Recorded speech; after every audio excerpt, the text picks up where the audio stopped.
Hello everyone, I hope you all are fine, and if you are new to my channel, I will be very happy if you subscribe my channel. So our today's topic is consumer equilibrium, indifference curve analysis. In the previous video, I have earlier told that what is consumer equilibrium.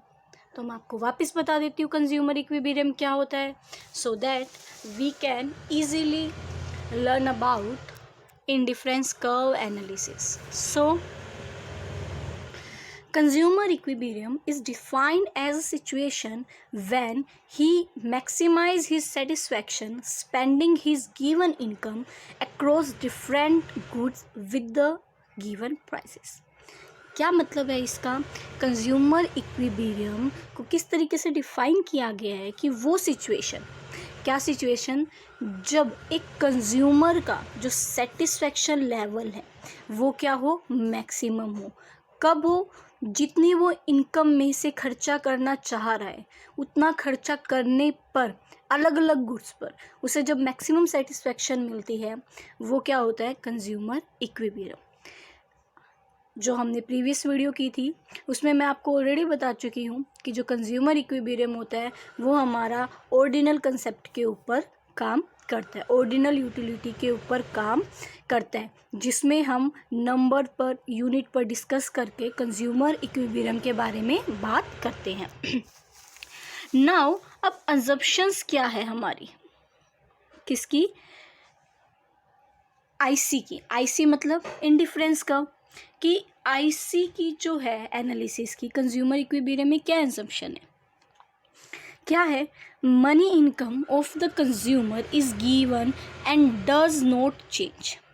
हम क्या मान के चलते हैं कि जो money income है ना कंज्यूमर की वो सेम रहती है, वो टाइम टू टाइम चेंज नहीं होती, ये हम एजम्पशन लेके चलते हैं.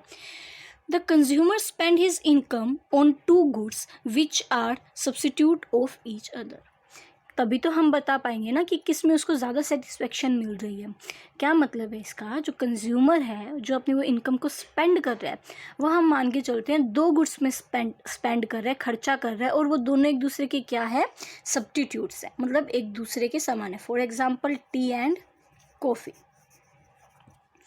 अब जो है थर्ड क्या एजम्पशन है, more of a good always give more satisfaction to the consumer, कि हमें ज़्यादा से ज़्यादा जितना गुड मिलता जाएगा उस पर्टिकुलर अमाउंट में या प्राइस में हमें ज़्यादा से ज़्यादा सेटिस्फेक्शन मिलती जाएगी. फॉर एग्जांपल अब देखिए, जैसे कि आपको कुछ भी चीज़ परचेज़ करनी है, सपोज आप एक कुछ टी शर्ट्स परचेज़ करना चाहते हैं, ठीक है.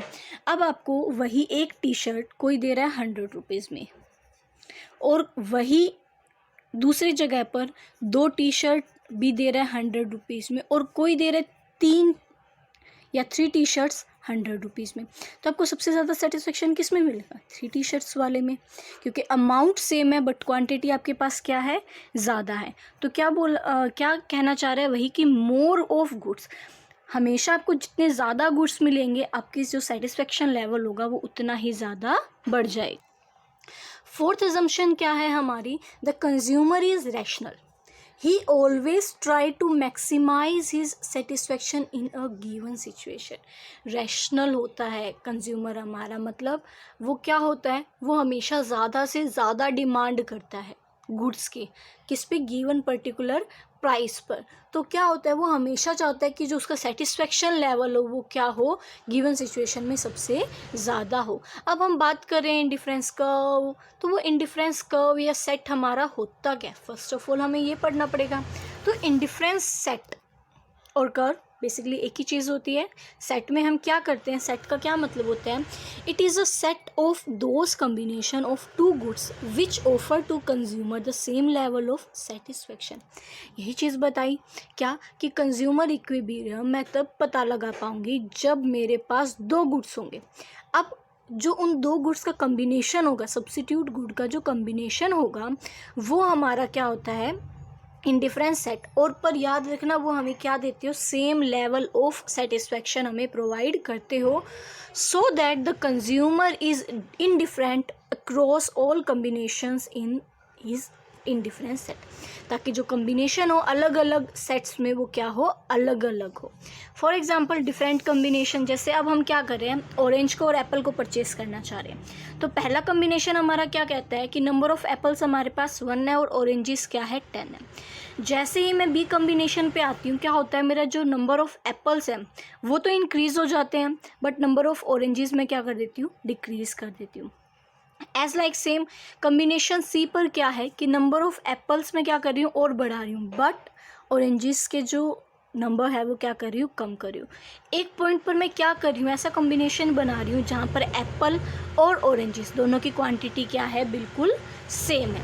सो ये जो नीचे मैंने एक्सप्लेन कर रखा है वो इसी जो है टेबल को डिफाइन कर रखा है कि combination A B C D specified है कंज्यूमर के अकॉर्डिंग, उनके प्रेफरेंस के अकॉर्डिंग, क्योंकि प्रेफरेंस किस तरीके से, जैसे रैशनल है तो कोई कंज्यूमर कम्बिनेशन ए को प्रेफर करेगा, कोई कम्बिनेशन बी को प्रेफर करेगा, कोई सी को करेगा, कोई डी को करेगा, क्योंकि कंज्यूमर हमारे क्या है, रैशनल है, मतलब डिफरेंट टाइप के हैं।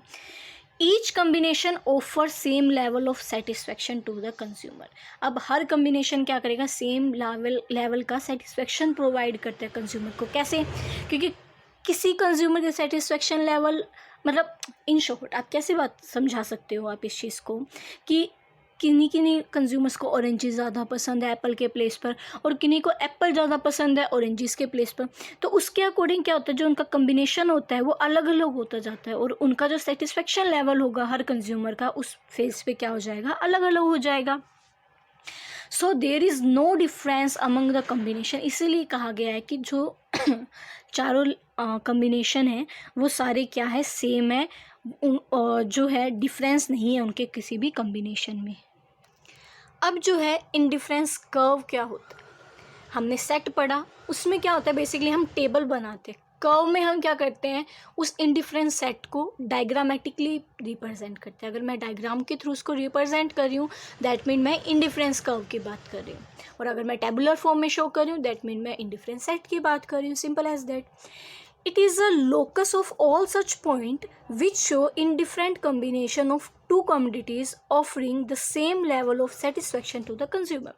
In short, मैं डायग्राम के थ्रू उन सारे कॉम्बिनेशंस को क्या कर रही हूँ, शो कर रही हूँ। फॉर एग्जाम्पल डायग्राम देखिए हमारा। अब सेम मैंने 2 सेट्स लिए हैं, एप्पल का और ऑरेंजेस का। फर्स्ट कॉम्बिनेशन पर क्या हो रहा है कि हम ऑरेंजेस तो 5 सेल कर रहे हैं बट एप्पल्स 1। जैसे ही मैंने ऑरेंजेस की क्वांटिटी कम कर दी, एप्पल की क्वांटिटी मैंने क्या कर दी, बढ़ा दी। जैसे ही मैंने ऑरेंजेस की क्वांटिटी और कम कर दी, मैंने एप्पल की क्वांटिटी और ज़्यादा इंक्रीज़ कर दी। तो सिंपल इज़ दैट कि अगर मैं 1 प्रोडक्ट की या 1 गुड की क्वांटिटी को इंक्रीज़ करती हूँ तो मैं सेकंड प्रोडक्ट की या गुड की क्वांटिटी को क्या कर दूँगी, डिक्रीज़ कर दूँगी।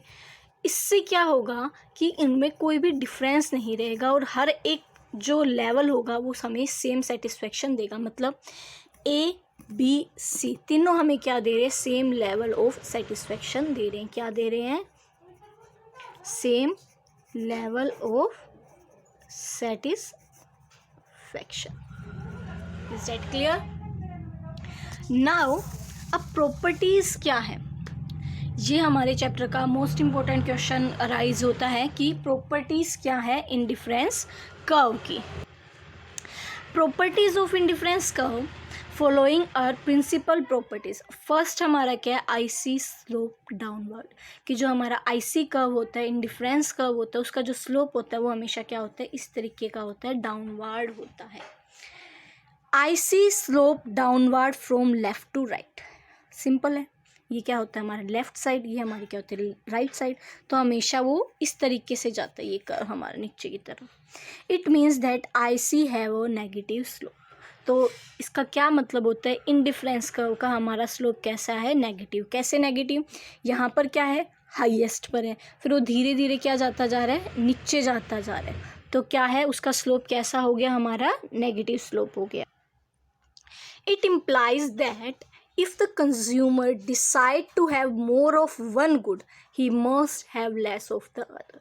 मैं आपको पहले भी अभी इंडिफरेंस कर्व के डायग्राम में समझा चुकी हूँ कि अगर आप एक प्रोडक्ट एक्स्ट्रा चाहते हो तो आपके दूसरे प्रोडक्ट का जो क्वांटिटी है उसका आपको क्या करनी पड़ेगी, कम करनी पड़ेगी।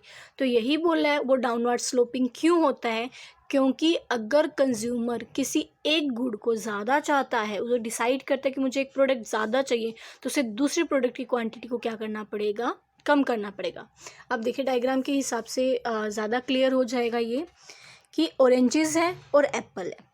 पहले वो डिमांड क्या कर रहा था, 5 ऑरेंजेस 2 एप्पल्स, पर जैसे ही उसे एप्पल की क्वांटिटी ज़्यादा इंक्रीज़ करनी पड़ी, उसे ऑरेंजेस की क्वांटिटी क्या करनी पड़ी, डिक्रीज़ करनी पड़ी। मतलब ये जो है डेल्टा वाई और डेल्टा एक्स, ये बता रहा है कि एक्स के गेन करने पर, एप्पल के गेन करने पर हमें कितनी क्वांटिटी ऑरेंजेस की डिक्रीज़ करनी पड़ी या कम करनी पड़ी। आईसी स्लोप क्या होता है, डाउनवर्ड होता है, इस वजह से उसका नेगेटिव स्लोप होते हैं, इन्वर्स स्लोप होता है, बात सेम होती है। अब स्लोप ऑफ आईसी आप किस तरीके से दिखाते हो, डेल्टा वाई अपोन में डेल्टा एक्स, कितना आपने सेक्रीफाइस किया अपोन में कितना आपने गेन किया। अब जो नेक्स्ट है, क्या बताना चाह रहा है वो कि since combination of two good is inversely related, IC must have negative slope, कि वो एक दूसरे से अलग है, इन्वर्स रिलेशन है, बट फिर इस वजह से ही उनका जो स्लोप है वो कैसा होता है, डाउनवर्ड होता है या नेगेटिव होता है। अब सेकंड प्रॉपर्टी क्या है, IC is convex to the origin. Basically 2 number के क्वेश्चन में मैक्सिमम काफ़ी बार पूछा जाता है। अब सबसे पहले what does it mean when we say that IC is convex to the origin, क्या मतलब होता है कि वो कन्वेक्स है। ये हम लेंसेज के बारे में पढ़ते हैं, तो वो लेंस इसी तरीके से होता है ना, कन्वेक्स लेंस।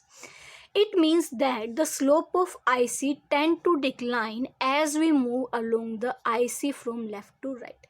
कि जैसे ही मैं लेफ़्ट टू राइट जाती हूँ हमारा स्लोप क्या होता जाता है, डाउनवर्ड की तरफ जाना शुरू हो जाता है।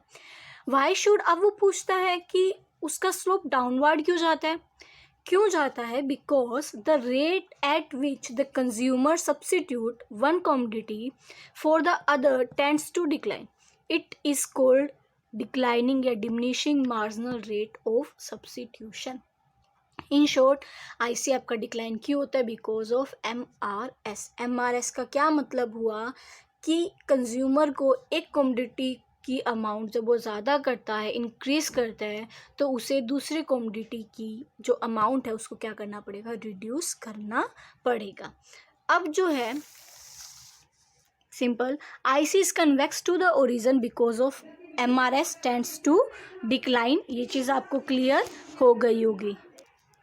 अब एमआरएस क्या है, MRS refers to the rate at which the consumer is willing to substitute one good for the other. MRS क्या है कि वो एक गुड को ज़्यादा पाने के लिए दूसरे गुड को क्या सेक्रीफाइस करने के लिए तैयार हो जाते हैं। फॉर एग्जांपल वो गुड X को ज़्यादा पाने के लिए गुड Y को क्या करना, सेक्रीफाइस करने के लिए तैयार हो जाता है। तो MRS का बेसिकली फॉर्मूला वही है जो हमारा आईसी कर्व का स्टार्टिंग से हम करते जा रहे हैं कि कितना हमने सेक्रीफाइस किया और कितना हमने गेन किया है। थर्ड प्रॉपर्टी क्या है, higher IC shows higher level of satisfaction, क्योंकि जितनी ज़्यादा आईसी कर्व हायर होगा हमें उतनी ज़्यादा सेटिस्फेक्शन मिलेगी। जैसे कि आपको डायग्राम में क्लियरली शो हो रहा है कि एक पॉइंट पर हमें गुड Y इतना मिल रहा है और गुड X की क्वांटिटी सपोज 1 मिल रही है, और उसी अमाउंट पर गुड Y हमें ये मान लो 5 है, 5 मिल रहा है, और कमोडिटी वहाँ पर X की मुझे मिल रही है 2, और उसी प्लेस पर 5 गुड Y मिल रहा है और उसी प्लेस पर मुझे गुड X कितना मिल रहा है, 3 मिल रहा है। तो सबसे ज़्यादा सेटिस्फेक्शन मुझे किस पर होगी कि गुड Y मुझे कितने मिल रहा है 5, और गुड X कितना मिल रहा है 3। सबसे ज़्यादा सेटिस्फेक्शन तो इसी पर होगी ना, सिंपल सी बात है। तो सिमिलरली क्या कहा गया है कि higher IC indicate higher level of satisfaction. अब IC3 होगा वो हमें IC2 से ज़्यादा सेटिस्फेक्शन देगा और IC2 IC1 से ज़्यादा सेटिस्फेक्शन देगा। Each IC in difference map corresponding to the different level of consumer equilibrium। But ये मैप क्या होता है, इनकम के ऊपर डिपेंड करता है कि जितनी ज़्यादा क्या होगी, इनकम हाई होगी, वो उतने ज़्यादा ही क्या कर सकेंगे, गुड्स को परचेज कर सकेंगे। अब आईसी डू नॉट टच और इंटरसेक्ट ईच अदर। हमेशा याद रखना, जो आईसी कर्व होता है, इंडिफरेंस कर्व होता है, वो कभी भी एक दूसरे को टच नहीं करता, ना ही इंटरसेक्ट करता है। क्यों? अब ये देखिए, सपोज एक आईसी मेरा ये है और एक आईसी मेरा ये, एक ये हो गया और एक ये हो गया, आपस में वो क्या कर रहे हैं, टच कर रहे हैं, इंटरसेक्ट कर रहे हैं एक दूसरे को। अब देखिए, हम जो हमने थर्ड पॉइंट पढ़ा उसमें हमने क्या कहा कि higher IC curve give higher satisfaction. इसका मतलब जो सी पॉइंट है मुझे ज़्यादा सेटिस्फेक्शन देगा एज कंपैरिजन टू बी, यही है। बट यहाँ पर क्या हो रहा है, दोनों मैट कर रहे हैं। इसका मतलब ये हमारा IC1 है, तो ये क्या होगा मेरा, ये लगा लीजिए, ये लगा लीजिए और ये लगा लीजिए F। तो इसके अकॉर्डिंग क्या होगा मेरा कि इस फेस पर आके ICE मुझे ज़्यादा सेटिस्फेक्शन देगा F से, जो कि पॉसिबल नहीं है। दोनों सेम सेटिस्फेक्शन नहीं देते ना, क्योंकि ये वाला क्या है, ये रेस हमारी बड़ी है इस IC से, क्योंकि ये पहले आ रही है। आपको अच्छे से समझाती हूँ मैं, नीचे जो मैंने एक्सप्लेन कर रखा है उसमें आपको थोड़ा ज़्यादा क्लियर हो जाएगा। अब देखिए, जैसे A और B दोनों सेम पॉइंट है IC पे, इसका मतलब क्या हुआ, देखिए यहाँ पर वापस आ जाइए डायग्राम पर। अब देखिए, IC मैंने क्या कहा था, जितनी भी एक IC कर्व पे होते हैं वो सारे सेम लेवल ऑफ सेटिस्फेक्शन देते हैं। दैट मीन IC1 में A और B हमारा क्या है, इक्वल सेटिस्फेक्शन दे रहे हैं। और IC2 में क्या होगा, हमारा C और जो F पॉइंट होगा, या बोल दीजिए C और A मुझे इक्वल सेटिस्फेक्शन देगा। इसकी बात कर रही हूँ मैं अभी। इसके अकॉर्डिंग देयरफॉर क्या होगा, B is equal to C होगा, जो कि पॉसिबल ही नहीं है। क्यों? क्योंकि C उससे क्या है, इस IC कर्व से हाइयर है, और हाइयर जो कर्व होता है हमें ज़्यादा सेटिस्फेक्शन देता है। तो इसी वजह से कहा गया है कि वो दोनों कभी भी एक दूसरे को टच नहीं कर सकते, इंटरसेक्ट नहीं कर सकते। ये मैंने आपको लिखा हुआ है, आप स्क्रीनशॉट लेना चाहते हैं तो स्क्रीनशॉट ले लीजिए, और अगर आप लिखना चाहते हैं तो लिख लीजिए जैसे आपको कन्वीनियंट लगे। कि सिंपल, बिकॉज B और C are on the different IC, so higher satisfaction कौन देगा, हायर IC कब देगा, दैट्स वाई वो कभी भी एक दूसरे से इंटरसेक्ट नहीं करेंगे। फिफ्थ हमारा क्या है, property, IC does not touch X axis और Y एक्सिस। अब ऐसा क्यों है, this is because IC always consider the consumption of two goods. कि हम स्टार्टिंग से बात कर रहे हैं, हम दो गुड्स का कंजप्शन कर रहे हैं, और अगर वो या तो X एक्सिस को या Y एक्सिस को किसी को भी टच करता है, दैट मीन वो क्या हो जाएगी, ज़ीरो हो जाएगी। और हम क्या कह रहे हैं, ज़ीरो तो कभी हो ही नहीं सकती। अगर हम किसी चीज़ को कंज्यूम कर रहे हैं तो वो चीज़ ज़ीरो कैसे हो सकती है आपकी। If IC touch Y axis, इसका क्या मतलब हुआ कि X ज़ीरो हो गया, और अगर वो X एक्सिस को टच करे that mean Y is zero. It will be clear in the diagram. अब देखिए, अब क्या है, अगर मैं I को जो मेरी IC है वो Y को टच कर रही है, ठीक है, तो IC मीन क्या हो गया, वो ज़ीरो हो गया, सिर्फ वो X का कंज्यूम कर रहा है। और उसी प्लेस पर अगर वो X को टच कर रहा है दैट मीन वो क्या होगा, कंजप्शन Y की ज़ीरो कर रहा है, जो कि पॉसिबल है ही नहीं। अब हमारा नेक्स्ट पॉइंट है कंज्यूमर बजट क्या होता है, कंज्यूमर सेट या कंज्यूमर बजट लाइन क्या होता है। सिंपल एक ही बात है। लेट अस अज्यूम, सबसे पहले हम एक एग्जांपल के थ्रू मैं आपको समझाती हूँ ताकि वो आपको ज़्यादा क्लियर हो जाए कंज्यूमर बजट क्या होता है। Consumer has a budget of ₹60 to be spend on the good 1 and good 2। मतलब वो क्या करना चाह रहा है, 60 रुपये स्पेंड करना चाह रहा है 60 गुड 1 और गुड 2 पे। अब assume that the price of good 1 है 2 पर यूनिट और गुड 2 है 1 पर यूनिट। अब सेट के ऊपर आ जाइए, बजट सेट एज क्लियर बोला है मैंने कि अगर हम सेट की बात करें दैट मीन मैं टेबुलर फॉर्म की बात करूँगी। अब देखिए, गुड 1 10 20 30। अब गुड 1 का प्राइस कितना था, 2 था, तो इस कंपैरिजन टू 20 हो गया, 40 हो गया, 60 हो गया। अब सेम ऐसे ही गुड 2 क्या है, वो ₹1 रेट था, तो 60 40 20 एंड 0, ये हो गया हमारा। अब ये कितना हो गया, 20 40 60 एज अ क्रॉसपॉन्डिंग। हमारा 60 रुपीज़ का बजट था, उसके अकॉर्डिंग क्या कहना चाह रहे हैं कि अगर मैं कम्बिनेशन ए को सिलेक्ट करती हूँ, सॉरी बी को सिलेक्ट करती हूँ, तो मैं गुड की क्वांटिटी यहाँ पर 20 रखूँगी और यहाँ पर 10 रखूँगी और यहाँ पर 40। अगर 20 सिलेक्ट करती हूँ गुड 1 तो गुड 2 में 20 और यहाँ पे 30, तो 0 एज कंपेरिजन टू सेम, इस तरीके से। अब जो है बजट सेट क्या होता है, रेफर टू अटेनेबल कम्बिनेशन, मतलब of a set of two goods, दो गुड्स के सेट को जो हम अटेन कर सकते हैं, हम पा सकते हैं, जो हम लेना चाहते हैं गिवन प्राइस पर, वो क्या होता है, इनकम ऑफ कंज्यूमर। क्लियर है ये चीज़? ये डायग्राम, ये जो एग्जांपल लिखा हुआ है यहाँ पे मैं समझा चुकी हूँ, जो प्राइस होता है आपका और जो कमोडिटी होती है आपकी। क्लियर है? वैसे नीचे मैंने लिखा भी हुआ है, आपको क्लियरली ये चीज़ समझ आ जाएगी। आप स्क्रीनशॉट लेना चाहते हैं तो वो भी ले सकते हैं ना। बजट लाइन क्या होती है, सेम वही चीज़, ये क्या होगी आपकी बजट लाइन होगी 60 रुपये वाली, कि इसके ऊपर जितना भी है आप अटेन करना चाहते हैं। इसके अंदर क्या है, आप अटेन तो कर सकते हैं बट वो आपके यहाँ जो सेटिस्फेक्शन लेवल होगा वो सही नहीं जाएगा यहाँ पे। और ये क्या है, इसको आप अटेन ही नहीं कर सकते क्योंकि आपकी बजट लाइन से बाहर है। क्लियर है? अब बजट लाइन क्या होती है? बजट लाइन होती है is a line showing different possible combination of good 1 and good 2, कि डिफरेंट कम्बिनेशन को शो करता है जो कंज्यूमर क्या करना चाहता है, बाय करना चाहता है अपने बजट के अकॉर्डिंग। अब for example price of unit 1 of good 1 is equal to price of second unit of the good 2। Suppose अगर वो 60 करना चाह रहा है गुड 1 का, और गुड 2 का जो प्राइस है वो क्या हो गया 30, मतलब 2:1। दस the price line show the ratio between, इसी वजह से हम कहते हैं कि गुड 1 और गुड 2 के रेशो को कौन शो करता है, हमारा बजट लाइन। इसका क्या मतलब है कि 2:1, कि हम गुड 2 की क्वांटिटी तो मैं 2 यूज़ करना चाहती हूँ और गुड 1 की 1। अब हम कंज्यूमर इक्विलिब्रियम के बारे में पढ़ रहे हैं तो थोड़ा सा और उसके बारे में brief description. Consumer equilibrium refer to optimum choice of the consumer, it reaches when maximise his satisfaction, कि वो किस तरीके से कंज्यूमर अपनी चॉइस को शो करता है, किस कम्बिनेशन पे उसे ज़्यादा से ज़्यादा सेटिस्फेक्शन मिलता है। In term of IC analysis consumer optimum दो कंडीशन पर पहुंचते हैं। कैसे? या तो उसका जो MRS है, मार्जिनल रेट ऑफ सब्स्टिट्यूशन है, वो किसके बराबर हो, हमारी बजट लाइन के बराबर हो, या फिर IC क्या हो, कन्वेक्स हो at the point of equilibrium. अब वो किस तरीके से है मैं आपको बताती हूँ।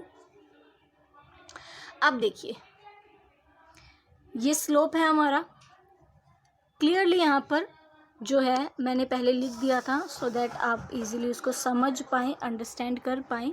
क्या कि लेफ़्ट टू राइट हमारा किस तरीके से जाता है, डाउनवर्ड स्लोपिंग पर जाता है। अब क्या है, MRS यहाँ पर इस तरफ क्या होता है, वो हमारा ज़्यादा है बजट लाइन से, है ना। ये बजट लाइन ये है, ये हमारा यहाँ पर ज़्यादा है, ये हमारा क्या होता है इक्विलिब्रियम पॉइंट, और यहाँ पर क्या होता है बजट लाइन से फिर हमारा MRS ज़्यादा हो जाता है। अब इन दो केसेस में क्या होता है, ये चीज़ हम अटेन ही नहीं कर सकते, ये क्या होती है नॉन फीसेबल होती है, क्योंकि हमारी बजट लाइन ही ये है। तो जो मैक्सिमम सेटिस्फेक्शन मिलेगा कंज्यूमर को वो इस पॉइंट पर, ई पॉइंट पर मिलेगा, क्योंकि यहाँ पे जो होता है आपका MRS और जो आपकी बजट लाइन होती है वो क्या होती है, इक्वल होती है। So that's it for the today's video. Thank you. I hope all the topics should be clear.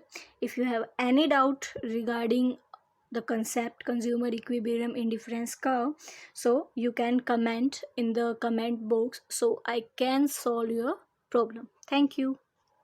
And don't forget to comment, like, share and subscribe my channel. Follow me, yeah.